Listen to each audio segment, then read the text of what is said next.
Hello everyone. Today I'll be teaching objectives of SYGC chapter of accounts, chapter name issue of shares. Let's start.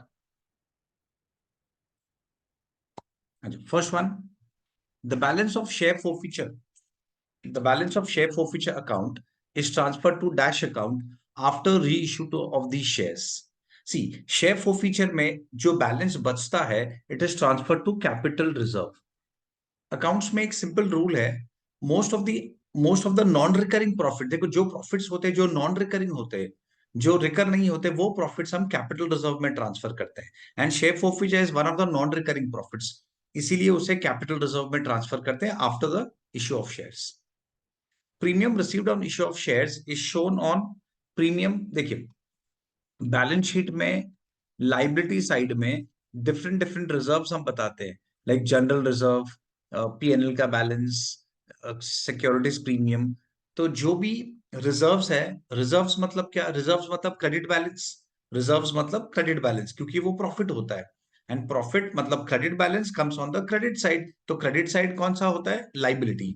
सो इसलिए premium received is shown on the liability side of balance sheet. Shareholders get dash on shares. Shareholders को क्या मिलता है in return? They get dividend. The document inviting to subscribe the shares of a company is, companies जो होते हैं वो जब market में शेयर इशू करते हैं, तो वो शेयर जब इशू करेंगे तो they have to issue one document which is called prospectus. Companies जब शेयर इशू करते हैं तो पूरे शेयर्स के डिटेल लिखे जाते हैं, कितने शेयर्स किसके लिए है, शेयर का इशू प्राइस क्या है, शेयर्स का पैसा जो आएगा वो पैसा कहाँ पे यूज होगा। So basically prospectus is a document जिसमें ये सब लिखा जाता है। तो कंपनीज को प्रोस्पेक्टस इशू करना होता है। As per SEBI guidelines, minimum amount payable on share application should be dash of nominal value of shares 10%। SEBI क्या होता है? सेबी इज अ रेगुलेटरी, एक बॉडी है जो हमारे स्टॉक मार्केट को रेगुलेट करते हैं, कंपनीज को रेगुलेट करते हैं।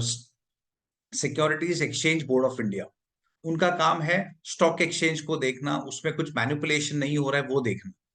तो एज पर सेबी गाइडलाइंस, अगर सपोज 100 रुपीज का शेयर्स है तो उन्हें कम से कम face value, the face value is 100, तो 100 का 10% मीनिंग 10 रुपीज, तो उतना तो कम से कम मिनिमम अमाउंट होता है जो एप्लीकेशन में लेना है। तो 10% of the nominal value of shares. When shares are forfeited, the share capital account is debited. Simple. See, forfeiture मतलब क्या? Forfeiture मतलब कंपनीज क्या करते हैं, जो कंपनीज ने शेयर इशू किया है वो शेयर्स वो वापस ले लेते हैं, दे टेक बैक। क्यों वापस लेते हैं? क्योंकि शेयर होल्डर्स पेमेंट नहीं करते हैं। तो फोरफीचर कब किया जाता है? When share holders don't pay the call money. Share holders पैसे नहीं देते हैं तो कंपनीज अपना शेयर उनसे वापस ले लेते हैं। तो shares are coming back, so debit what comes in, इसलिए शेयर कैपिटल डेबिट होता है। The liability of share holder in joint stock company is limited. इसका मतलब क्या होता है? सपोज अगर एक शेयर का वैल्यू 10 रुपीज है, तो this is what I am suppose to pay as a share holder. अगर कल जाके कंपनी लॉस में होती है तो I am not suppose to pay anything more than 10, मुझे मेरा 10 रुपया देना है। That means as a share holder my liability is limited, मुझे 10 रुपीज से ज्यादा नहीं पे करना है। लॉस हुआ जो भी है, पर मुझे 10 के ऊपर नहीं पे करना है। तो दैट्स वाई शेयर होल्डर्स के जो लाइबिलिटी होते हैं that is limited in joint stock company. The share capital which a company is authorized to issue by its memorandum of association is, देखिए कंपनी जब फॉर्म होता है तो कंपनी के दो इंपॉर्टेंट डॉक्यूमेंट्स होते हैं। एक होता है मेमोरेंडम ऑफ एसोसिएशन और दूसरा होता है आर्टिकल्स ऑफ एसोसिएशन। तो कंपनी के मेमोरेंडम में कंपनी का नेम क्लॉज, कंपनी के ऑब्जेक्ट क्लॉज, मेमोरेंडम ज्यादा इंपॉर्टेंट डॉक्यूमेंट होता है, उसमें कंपनी के most of the important details होते हैं। तो उसमें एक डिटेल होता है authorise capital. Meaning authorise capital क्या होता है? It is the maximum number of shares that a company is suppose to या कंपनी कैन इशू। तो share capital which a company is authorised to issue, authorise मतलब उससे ज्यादा issue नहीं कर सकते हो, वो मैक्सिमम शेयर्स है जो इशू कर सकते हैं, तो it is called nominal capital या ऑथोराइज्ड कैपिटल या फिर रजिस्टर्ड कैपिटल भी बोलते हैं। It is also called registered capital, तीन नाम है उसके, authorised capital, nominal capital and registered capital. Okay, और ये ऑथोराइज्ड कैपिटल कहां पे मेंशन किया होता है? ये मेंशन किया होता है इन मेमोरेंडम ऑफ एसोसिएशन, और इससे हम ज्यादा शेयर इश्यू नहीं कर सकते। Okay fine, next one, the unpaid amount on allotment and call may be transfer to unpaid. अगर शेयर होल्डर पैसा पे नहीं करते हैं तो उस अमाउंट को हम कहां पे डालते हैं? It is transfer to calls in arrears. Next, there must be provision in dash for forfeiture of shares. अगर शेयर्स को फोरफीट करना है तो there should be a provision in articles. देखिए मेमोरेंडम में जो होता है ना, उसमें इंपॉर्टेंट प्रोविजंस होते हैं, कंपनीज के इंपॉर्टेंट चीजें होती है, और आर्टिकल्स में जो डेली प्रोसीजर होता है। फॉर एग्जांपल अगर चेक साइन करना है तो कितने जन साइन करेंगे, मीटिंग में अगर मीटिंग है तो व्हाट इज द कोरम, या फिर देयर मस्ट ये फोरफीट करना है तो it should be mentioned in articles. ये सब चीजें, तो there must be provision in articles of association for forfeiture of shares. Next one, give one word और टर्म और phrase for each of the following statements. Amount called up on shares by the company but not received. Company ने पैसा मांगा है but not received, तो it is called calls in arrears. Calls in arrears, हमने पैसा मांगा पर share holders ने पैसे नहीं दिए। Next one, issue of shares at its face value, meaning 10 rupees का शेयर है फॉर एग्जाम्पल, और कंपनी उसे 10 रुपीज में ही इश्यू करता है, तो it is called issue at par. It is called issue at par, और सॉरी इश्यू एट पार। और अगर कंपनी 10 रुपीज के शेयर्स को से 11, 12, 13 ज्यादा पे इशू करता है तो it is called issue at premium, और कम पे इशू करेगा तो it is called issue at discount. तो 10 रुपीज का 10 रुपीज पे इशू किया तो we call it issue at par. 10 rupees का 12 पे इशू किया हायर अमाउंट पे तो it is issue at premium, और 10 का अगर 9 पे इशू किया कम पे तो it is issue at discount. The person who purchase the share of a company, share holder. जो शेयर खरीदेगा उस पर्सन को क्या बोलते हैं? Share holder. The form of business organisation where huge amount of capital can be raised, joint stock company. Joint stock company, joint stock company में huge amount of shares issue किए जाते, I mean they can collect huge amount of money, 10,000 crores, 8,000 crores, 5,000 crores. This is possible in joint stock company. The capital which is subscribed by the public, company market में share issue करते हैं, public को share issue करते हैं, and public जो shares खरीदते हैं it is called subscribed capital. It is called subscribed capital. जो शेयर होल्डर जो पब्लिक शेयर्स लेते हैं, अप्लाई करते हैं, जो खरीदते हैं, it is called subscribed capital. The shares having preferential right eight the time of winding up of the company. देखिए शेयर्स मेनली दो टाइप के होते हैं, one is equity shares and second is preference shares. इस preference shares को क्यों preference shares बोला जाता है, इसको why do we call it preference shares? उसका रीजन है, इसको क्यों प्रेफरेंस शेयर्स बोला जाता है? क्योंकि they have preference over equity. Companies जब डिविडेंड पे करेंगे तो फर्स्ट प्रेफरेंस होता है प्रेफरेंस शेयर होल्डर का। इनको फर्स्ट दिया जाता है डिविडेंड और फिर इक्विटी को दिया जाता है। और कंपनी अगर वाइंड अप होगा, दैट मींस कंपनी बंद हो जाएगा, तो जो रिटर्न ऑफ कैपिटल है, कैपिटल जब रिटर्न करना है तो पहला प्रेफरेंस प्रेफरेंस शेयर्स को दिया जाता है और फिर इक्विटी को दिया जाता है एज अमंग देम। तो इसीलिए प्रेफरेंस शेयर्स को नाम दिया गया प्रेफरेंस शेयर्स, क्योंकि they have preference over equity. तो shares having preferential right is called preference shares. Preference shares. The shares on which dividend is not fixed. ये जो प्रेफरेंस शेयर्स होते हैं इसके डिविडेंड फिक्स्ड होते हैं। फॉर एग्जांपल अगर 8% है तो 8% ही मिलेगा, whereas इक्विटी शेयर्स पे डिविडेंड इज नॉट फिक्स्ड। तो इक्विटी शेयर्स पे dividend is not fixed. The part of share capital, subscribed capital which is not called up by the company. The part of subscribed capital which is not called up, uncalled capital, meaning companies market में share issue करते हैं। Suppose company ने 10,000 share issue किया है, for example suppose company ने 10,000 share issue किया है, 10 rupees का शेयर, उसमें से कंपनी ने से 6 रुपीज का कॉल कर दिया है, तो 60,000 जो होता है it is called up capital. और जो बचा हुआ 4 जो कंपनी ने कॉल नहीं किया है it is called uncalled capital. 40,000 is uncalled capital. Uncalled मतलब जो कंपनी ने मांगा नहीं है, जो कंपनी ने अभी तक मांगा नहीं है, the company has not called for the money. Next one, true और false. Directors can forfeit the shares for any reason. False, any reason थोड़ी होगा। क्या क्या कल डायरेक्टर्स कोई भी रीजन की वजह से फोरफिट कर सकते हैं? नहीं, shares can be forfeited only if share holders don't pay money. अगर वो हमारा अलॉटमेंट या कॉल मनी नहीं पे करेंगे तो कंपनी तो डायरेक्टर्स शेयर्स को फोरफिट कर सकते हैं। पर इसमें लिखा है फॉर एनी रीजन ना, एनी रीजन नहीं होता है ना, only if money is not paid तो shares can be forfeited. Once the application money is received, directors can immediately proceed for allotment of shares. No, false. The problem is with the word immediately. Immediately नहीं होता है, issue करेंगे application के बाद ही allotment होगा, लेकिन companies को देखना पड़ता है कि भाई एप्लीकेशन जो आया है वो ज्यादा आया है, कम आया है, ओवर सब्सक्रिप्शन है, अंडर सब्सक्रिप्शन है। अगर ओवर सब्सक्रिप्शन होगा तो कंपनी को कुछ पैसे रिटर्न भी करने पड़ते हैं, या प्रोरेटा अलॉटमेंट होगा तो वो सब चीजें देख के करना होता है। तो they can not immediately proceed for allotment, उन्हें देखना पड़ता है कितना पैसा आया, कितना एप्लीकेशन आया, कितना रिटर्न करना है, कितना एडजस्ट करना है, and accordingly they can do the allotment. Joint stock company form of business organization came into existence after industrial revolution.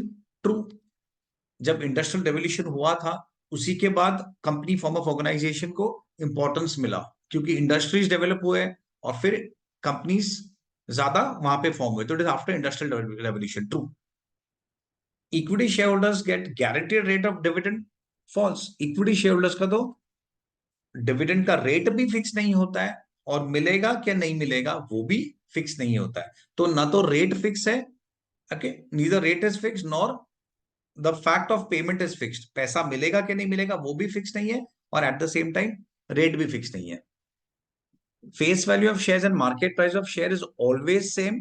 False. Always में प्रॉब्लम है, ऑलवेज नहीं होता है। सी सपोज शेयर्स का फेस वैल्यू सपोज 10 रुपीज है, and market price can be anything, it can be 8, it can be 10, it can be 12, it can be 100, it can be 1000, कुछ भी हो सकता है।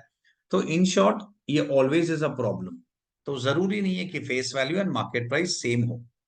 Next one, sweat equity shares are issued to public. False.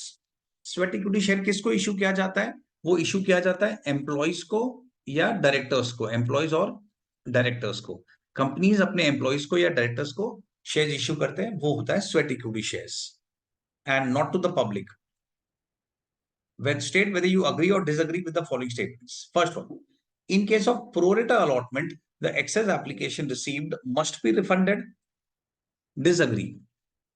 क्या होता है, suppose किसी category में शेयर होल्डर्स ने 10,000 अप्लाई किया है, वेराज कंपनी ने उन्हें खाली 8,000 शेयर ही दिया, तो this is called pro rata. Proportionate 10:8, 10:8 ratio, मतलब for every 10 shares applied company उन्हें 8 शेयर्स दे रहा है। Pro rata, proportionate.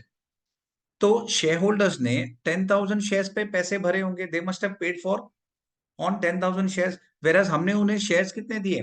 8,000। तो व्हाट अबाउट 2,000 शेयर्स का एप्लीकेशन मनी, वो एक्स्ट्रा पैसा गया है, they have paid this much extra to the company.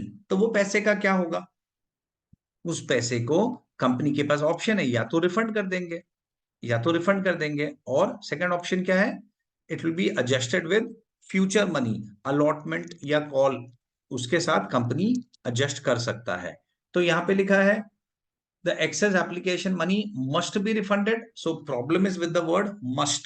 Must जरूरी नहीं है, it can be refunded, but at the same time it can also be adjusted with allotment. Companies क्या बोलते हैं कि भाई अभी हम पैसे रिटर्न नहीं करेंगे, 2,000 शेयर्स का एप्लीकेशन मनी, उसको हम फ्यूचर के जो अलॉटमेंट और कॉल ड्यू होंगे उसके साथ में एडजस्ट करेंगे।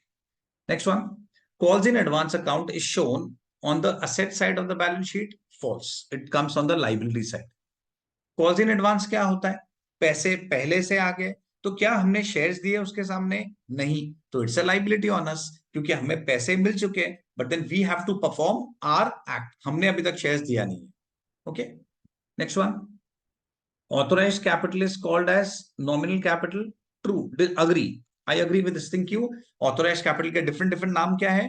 Nominal capital, registered capital, nominal, registered capital, ये उसके डिफरेंट डिफरेंट नाम होते हैं authorised capital. Next one, paid up capital can B more then the called up capital. Disagree, meaning companies अगर 10 रुपीज कॉल करेंगे तो शेयर होल्डर्स कितना पे करेंगे? देल पे 10 या देल पे 8 या देल पे 7, वो 12 थोड़ी पे करेंगे। जितना पैसा मांगा है उतना ही देंगे शेयर होल्डर्स, उससे ज्यादा तो नहीं देंगे। तो paid up can not be more than called up capital. Next one, joint stock company can raise huge amount of capital. Agree. अभी हमने डिस्कस किया था कि जॉइंट स्टॉक कंपनीज मार्केट में शेयर इशू करते हैं पब्लिक को, और वो they raise 8,000 crores, 10,000 crores, 5,000 crores, बहुत बड़े बड़े अमाउंट रेज करते हैं. When shares are forfeited, share capital account is credited. Disagree. Credited नहीं, डेबिट होता है. When shares are forfeited, companies क्या करते हैं, अपना shares वापस लेते हैं, तो shares are coming in, so debit what comes in. Directors can reissue forfeited shares. Agree. Companies क्या करते हैं, सपोज कोई शेयर होल्डर पैसा नहीं दे रहा है, तो कंपनी उस शेयर होल्डर से शेयर्स वापस ले लेते हैं. सपोज मिस्टर ए ने पैसा नहीं दिया, तो कंपनी उसे शेयर्स, डायरेक्टर्स उससे शेयर्स वापस ले लेते हैं और फिर वो शेयर्स किसी और पर्सन को इशू कर देते हैं. से मिस्टर बी को इशू कर दिया, तो मिस्टर ए से शेयर्स ले लिया और मिस्टर बी को शेयर इशू कर दिया. तो they can reissue, directors can reissue forfeited shares. When the issued price of a share is 12 and face value is 10, face value 10 है पर इशू कितने पे किया है, ज्यादा पे, 12 पे, the share is set to be issued at premium. Agree. अगर हम कंपनी शेयर 10 रुपीज का देते हैं पर पैसा 12 रुपीज ले रहे हैं, तो कंपनी ने ज्यादा पैसा लिया, तो extra amount is called premium and इसको बोलते हैं issue of shares at premium. Public limited companies can issue its shares without issuing prospectus. Disagree. Public companies जब शेयर मार्केट में इशू करते हैं, तो they have to issue prospectus. उसमें सब डिटेल्स लिखा जाता है शेयर का, शेयर इशू का, कि शेयर्स कितने, क्या है, कि उस पैसे का क्या करना है, उसके जो भी डिटेल्स होंगे वो प्रोस्पेक्टस में लिखा जाता है. In short they have to issue prospectus. Shares can be issued for consideration other than cash. Agree. Companies क्या करते हैं, सपोज मेरा कंपनी है ए लिमिटेड और मैं क्या करूंगा, किसी से एसेट लेता हूं, किसी से एसेट लेता हूं, तो उस पर्सन को यहाँ पे जो मिस्टर सपोज बी है, इस पर्सन से एसेट तो खरीदा, अब उसको कैश के जगह पे हम क्या कर देते हैं, instead of cash we issue shares. हम उसको शेयर्स देते हैं, कैश नहीं देते हैं. तो yes, companies can issue shares for consideration other than cash. मतलब हमने शेयर दिया पर सामने पैसे आए नहीं, सामने क्या आया, एसेट आया. तो yes, companies can do this. Next one, what is preference share capital. ये तो वन सेंटेंस का है. Still I show what is preference share capital. Preference shares वो होते हैं जिनको प्रेफरेंस होता है as far as dividend is concerned and as far as payment at the time of winding up is concerned. मतलब company जब dividend देंगे तो पहले प्रेफरेंस शेयर्स को पे करेंगे, फिर इक्विटी को.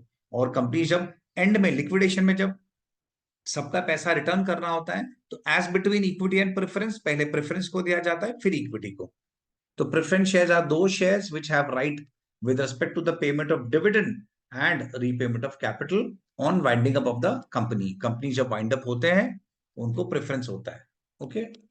What is registered capital? Registered capital क्या होता है? It is the authorized capital. It is the maximum capital that company can issue. और ये registered capital memorandum of association में लिखा होता है. Next one. What is reserve capital? Important. This is important. ये इंपॉर्टेंट है, mark this as important. What is reserve capital.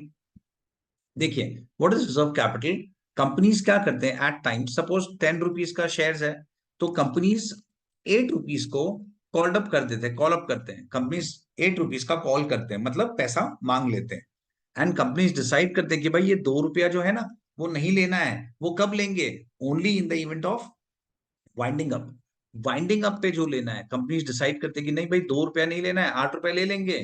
और for example 2 रुपया कंपनी उसको होल्ड पे रखेगा, and that money can be called only in the event of winding up. जब company बंद होगा वो टाइम पे क्रेडिटर्स को पे करना होता है, बैंक से लोन लिया है तो उनको पे करना होता है, तो वो टाइम पे कंपनीज को पैसे की जरूरत होती है. तो इसलिए कंपनी सोचते हैं ओके, ये 2 रुपया हम होल्ड पे रखेंगे and it will be called up only at the time of winding up of the company. तो उस कैपिटल को बोलते हैं reserve capital.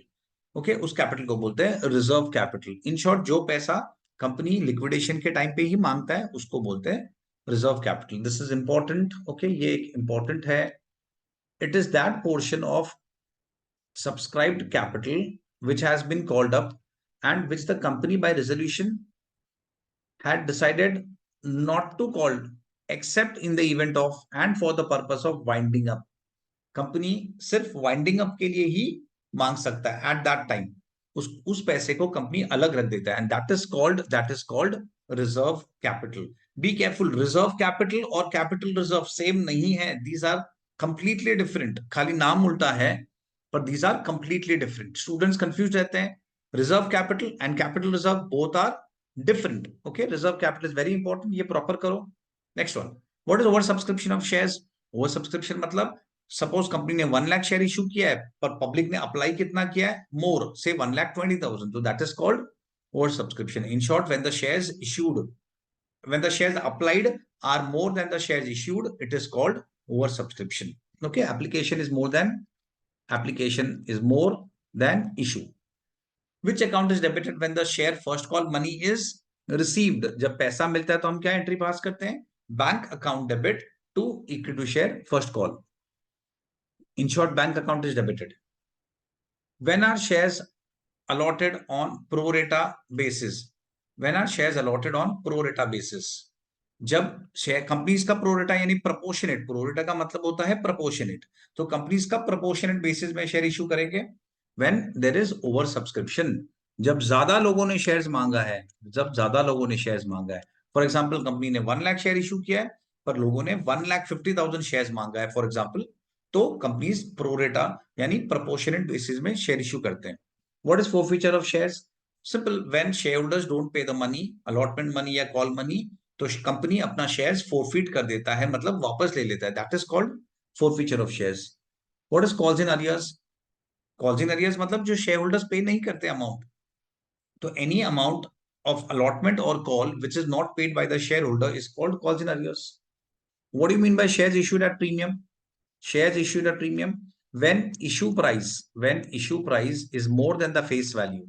When issue price is more than the face value, it is said that shares are issued at premium. What is paid up capital?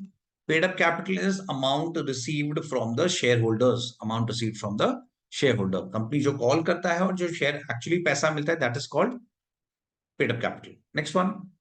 When face value of the share is 100 and the issue price is 120, मतलब issue price ज्यादा है, then it is said that shares are issued at premium. ये काफी बार repeat हो गया है. It is called shares are issued at premium. Next one. Dash capital is the capital which a company is authorized to issue by its memorandum of association. Authorized capital, registered capital, okay? Authorized capital, registered capital, nominal capital, ये सब it's the same term.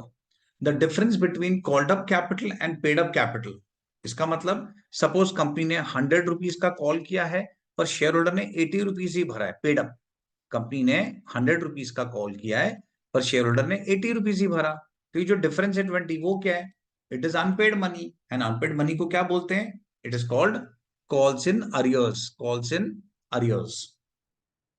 Dash share holders get fixed rate of dividend. Preference share holders को जो dividend मिलता है, it is fixed 8%, तो 8%. Dash shareholders are the real owners. Real owners कौन होते हैं कंपनी के? Equity shareholders. क्यों ऐसे? Because मीटिंग में equity shareholders can vote and normally preference shareholders के पास voting rights नहीं होते. They cannot vote in the meeting. इसीलिए equity shareholders are the real owners. Dash form of business organization in which capital is raised to the issue of shares. Joint stock company. Dash capital is the part of issued capital which is subscribed by the public. Subscribed capital meaning suppose company ने 1 lakh share issue किया है पर public ने 80,000 shares ही purchase किया या apply किया है, तो that 80,000 shares is called subscribed capital. The part of authorized capital which is not issued to the public, meaning suppose company का ऑथराइज्ड कैपिटल है 10,000 शेयर्स और कंपनी ने उसमें से 7,000 शेयर्स पब्लिक को इशू कर दिया है, तो 10,000 share is what they are authorized, what they are permitted to issue. वो 10,000 शेयर इशू कर सकते हैं पर उन्होंने 7,000 ही इशू किया है, तो जो रिमेनिंग 3,000 शेयर्स जो इशू नहीं किया है, it is called unissued capital. Unissued capital, okay, unissued capital. Next one. One shareholder, calculate the following. इसमें थोड़े कैलकुलेशंस होंगे. One shareholder holding 500 equity share paid application money at ₹3. Okay, तो share holder ने क्या भरा है? एप्लीकेशन मनी 3 रुपीज भरा है. Allotment money at 4. Okay, allotment money 4 rupees वो भी भरा है. And fail to pay the final call of 3 rupees नहीं भरा है. एप्लीकेशन भरा है, अलॉटमेंट भरा है, कॉल नहीं भरा है. His shares were forfeited. Calculate the amount of share forfeiture. Company जब शेयर्स को फोरफीट करता है तो एंट्री होता है equity share capital debit, because shares are coming in, to calls in arrears, to share forfeiture. तो ये जो शेयर फॉरफीचर है उसमें कौन सा अमाउंट आएगा? उसमें आता है 7 rupees, that is amount which is received from the share holder. और इसमें 3 रुपीज आएगा, इसमें 10 आएगा। ओके, 3 कौन सा? ये वाला arrears one which is not paid. और फॉरफीचर में कौन सा आएगा? 7 which is paid. In short, share forfeiture account में क्या आता है? Amount which share holders have paid, जो उन्होंने पैसे भरे हैं वो आते हैं शेयर फॉरफीचर में। Next one, 10,000 equity shares of 10 each issued at 10% premium. Calculate the total amount of share premium. हमें share premium find करना है. It's pretty simple. Premium का calculation किस पे होता है? It's always on the face value. It's always on the face value. So what is the total face value? 10,000 shares into 10. Okay, of 10. तो ये 10, ये वाला 10 है. तो 1 lakh is the face value. But then it is issued at 10% premium. तो face value का 10%, that is 10,000. So इसका answer है 10,000. I hope this is okay. 10,000. Premium is always calculated on the face value. Next one, third. Company received excess application for 5,000 shares at 4 per share. Application of 1,000 shares were rejected and pro rata allotment was made. Calculate the amount of application money adjusted with allotment. Okay, question में क्या लिखा है? What is the amount of excess capital, excess application? The company received excess application for 5,000 shares at rupees 4, meaning 5,000 shares पे 4 rupees का excess application money आया है. अब excess application money में कंपनी के पास 2 options होते हैं. Option 1, company can refund the money, पैसा वापस दे दो. Option 2, कंपनीज बोलते हैं हम इसे आगे एडजस्ट करेंगे. See it is this way. मैं एक सिंपल एग्जांपल देता हूं. किसी एफवाईजीसी के बच्चे ने मुझे फीस बाय मिस्टेक ज्यादा पे कर दिया, तो अब मेरे पास 2 ऑप्शन है. या तो मैं उसको वो पैसे वापस दे दूंगा जो एक्सेस अमाउंट है, या तो मैं उसे बोलूंगा कि चल भाई 11th का फीस मैं 12th में एडजस्ट कर दूंगा, एक्स्ट्रा पैसे आए तो मैं उसे रिटर्न नहीं करूंगा. आई होप ये एग्जांपल क्लियर हुआ. तो इसमें 5,000 शेयर्स का एक्सेस एप्लीकेशन है. Application of 1,000 shares were rejected. Company ने क्या किया? 1,000 शेयर्स रिजेक्ट किया है. तो जो रिजेक्ट होता है उसका पैसा रिटर्न करना पड़ता है ऑब्वियसली. जब तुमने शेयर होल्डर्स को शेयर्स नहीं दिया तो उसके पैसे तो रिटर्न कर दो. तो 1,000 शेयर्स पे 4 रुपीज, ये पैसा हम रिटर्न कर देंगे. It is called refund. हम इसे रिफंड कर देते हैं. And what about the remaining 5,000 में से 1,000 को रिजेक्ट किया, तो जो बैलेंस 4,000 शेयर्स है जिसपे हमें 4 रुपीज एक्स्ट्रा मिला है, this money can be adjusted with future allotment या कॉल. तो इस मनी को हम आगे एडजस्ट करते हैं. क्वेश्चन में क्या लिखा है? Calculate the amount of application money adjusted with allotment. तो it is 16,000, this amount. Okay, 16,000 this amount. Next one, 80,000 equity shares of 10 each issued at fully subscribed and called up at 20% premium. Calculate the amount of equity share capital. Okay, इसको erase कर देता हूं. हाँ, question में क्या लिखा है? 80,000 equity shares, 80,000 equity shares of 10 each issued and fully subscribed and called up. fully subscribed भी हो गया है, fully called up भी हो गया है at 20% premium. और पूछा क्या है? Calculate the amount of equity share capital. तो कैपिटल में तो 80,000 into 10, that means 8 lakh rupees जाएगा. तो calculate the amount of equity share capital 8 lakh. जो प्रीमियम है वो तो share premium meaning securities premium head में जाएगा. जो प्रीमियम है वो सिक्योरिटीज प्रीमियम हेड में जाएगा. कैपिटल में कितना आएगा? जो फेस वैल्यू का पार्ट होता है and which is called up. पर इसमें लिखा है it is fully subscribed and fully called up. That means company ने पूरा 10 रुपीज कॉल किए, इसीलिए 80,000 into 10 will be the amount of equity share capital. Next one, question में क्या पूछा? एक बार लास्ट टाइम पहले पढ़ते हैं. Calculate the amount of paid up capital of the company. Okay, paid up capital मतलब what is the amount paid by the share holder. Paid up capital मतलब amount paid by the share holder. Directors issued 20,000 equity shares of rupees 100 each. ऑफ rupees 100 each at par, मतलब there is no premium at par. तो 20,000 into 100 कितना amount हुआ? 20 lakhs।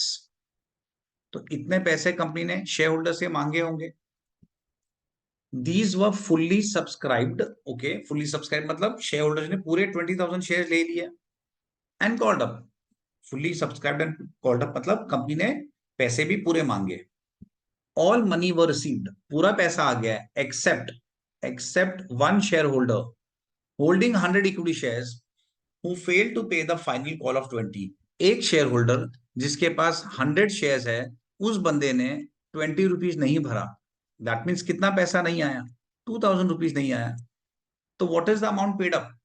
Company ने 20 lakhs का call किया है, मतलब कॉल किया है मतलब पैसे मांगे, पर उसमें से एक share holder, one share holder holding 100 shares didn't पे 20 रुपीज। 100 शेयर पे 20 रुपया, मतलब 2,000 रुपीज ही डिडंट पे। तो कितना भरा है? What is the amount received from share holders? 19,98,000। Simple है ना, 20 lakhs मैंने कॉल किया है एज अ कंपनी और 2,000 रुपीज नहीं मिला, तो what is the amount received? 20 lakhs minus 2,000, that is 19,98,000। Fine. Next one, इसमें क्या पूछा है? Calculate the amount of application money which company is refunding, मतलब कितना रिटर्न करना है। रिफंड मतलब return, obviously return. Company sent regret letters for 100 shares. 100 shares पे कंपनी ने रिग्रेट लेटर भेजा है। रिग्रेट लेटर मतलब कंपनी उन्हें शेयर्स नहीं दे रहा है, तो जब कंपनी शेयर इश्यू नहीं करता है रिजेक्शन कैटेगरी में, कंपनी एक रिग्रेट लेटर देता है कि we regret that we are not in a position to issue shares to you all, उसको बोलते हैं रिग्रेट लेटर।